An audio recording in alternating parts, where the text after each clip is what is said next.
সিদ্রাত জেবিন পেশায় একজন চিকিৎসক ছিলেন। দীর্ঘদিন ধরে হাঁপানিতে ভুগছিলেন। গত 10 ডিসেম্বর তিনি মারা যান। তবে মৃত্যুর কয়েক ঘন্টা আগে তিনি নিজের ফেসবুক প্রোফাইলে ঢাকার বায়ু দূষণ নিয়ে উদ্বেগ প্রকাশ করে পোস্ট দিয়েছিলেন। তার মৃত্যুর সময় ঢাকার বায়ুমান খুবই অস্বাস্থ্যকর ছিল। গত কয়েকদিন ধরেই ঢাকা সবচেয়ে দূষিত শহরগুলোর তালিকায় শীর্ষে থাকছে। প্রত্যেকটা মানুষের শ্বাসের কষ্ট হইতেছে। হ্যাঁ, সাধারণ মানুষ তো চলাচল করে অযোগ্যই হয়ে পড়েছে। ধুলাবালির কারণে দেখা যাচ্ছে যে দোকানে রাস্তার পাশে দোকান হওয়াতে দোকানদারি করা প্রায় অসম্ভবের মতো হয়ে গেছে। মাস্ক ছাড়া এখানে বসে থাকতে পারি না, কারণ ধুলাবালি গিয়ে বাড়িতে যায় সেটা এইগুলি ধুতে গেলে দেখা যাচ্ছে কপের সাথে অনেক ধুলাবালি আসে। আমি তো মাস্ক ব্যবহার করবো, মাস্ক ব্যবহার না করে তো রাস্তা পথে চলাবার খুব মুসিবত দাঁড়াইছে। স্বাস্থ্যর ক্ষতি হইতেছে, এটার জন্য সরকার যদি একটা কোনো বিধি ব্যবস্থা নেয় এটা সবচেয়ে ভালো হবে জনগণের।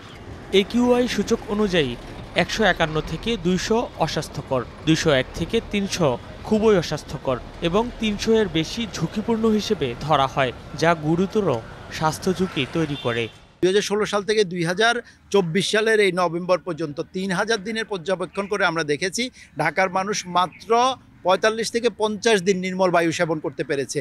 বাকি অধিকাংশ সময় তারা দূষিত বা অস্বাস্থ্যকর, খুবই অস্বাস্থ্যকর এবং কখনো কখনো তারা হ্যাজার্ডিয়াস এয়ার পলিউশনকে ইনহেল করতে বাধ্য হয়েছিল।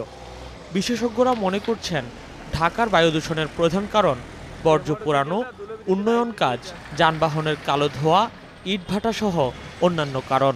বারবার করে আমরা বলে আসছি যে এই শীতকালীন সময়ের জন্য আলাদা করে একটি পরিকল্পনা দরকার।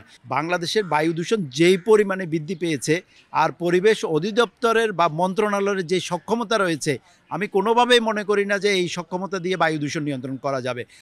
বায়ু দূষণ বাড়ার সঙ্গে সঙ্গে শিশুসহ সব বয়সী মানুষের এজমা, শ্বাসকষ্ট সহ বিভিন্ন ধরনের শ্বাসতন্ত্রের রোগ পাল্লা দিয়ে বাড়ছে।